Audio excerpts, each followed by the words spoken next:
My name is Julie. I live in Benicia, California, and I'm an erotic stitcher. I feel like we probably underestimate, especially in this country, how few women are really comfortable in talking about sexuality and talking about their own sexuality, their own even individual touching themselves, knowing about themselves.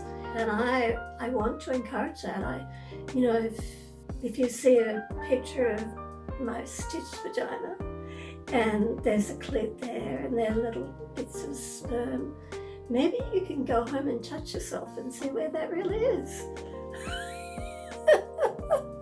When I was a kid growing up in Australia, like a million years ago, I didn't have any talents that were seen in my family.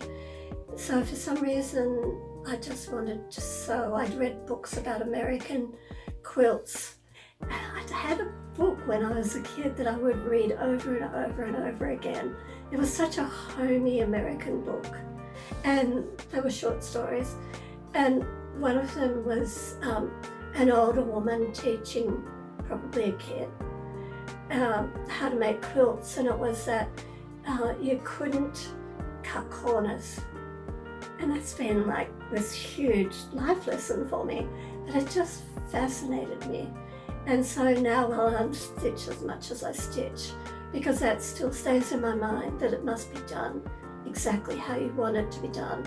So then when I was married, I got really excited to understand the heritage of American quilting, and that delighted me, and it consumed me for decades. So then it's like quilts became completely unimportant, and I thought, well, where will I go from this? Because it's the hand stitching, it's the sitting there and creating that's really important to me.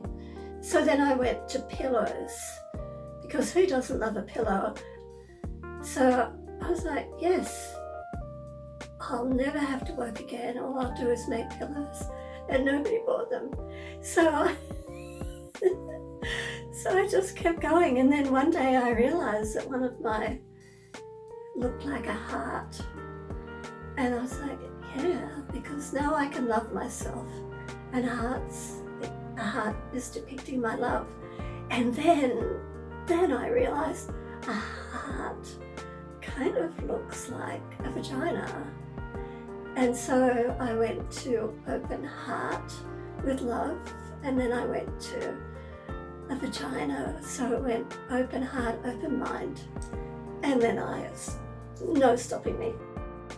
I'm delighted by sexuality and sensuality and eroticism and even pornography, and so I want to put that into stitched form. And I love the fullness and richness of those parts of our bodies, and that's what I love to stitch and create, because sexuality truly is quite serious in its own way, and so many of us are afraid of it, don't like it, would rather not think about it, just do it because like your partner wants it. And I want it to be I would hope that people have a blossoming of understanding that it can be this gorgeous, beautiful thing. And if they don't, then I hope maybe there'll be a little bit of them that will think, maybe I could be pleasing myself and enjoying it. It's like the ultimate personal enjoyment, really, I think.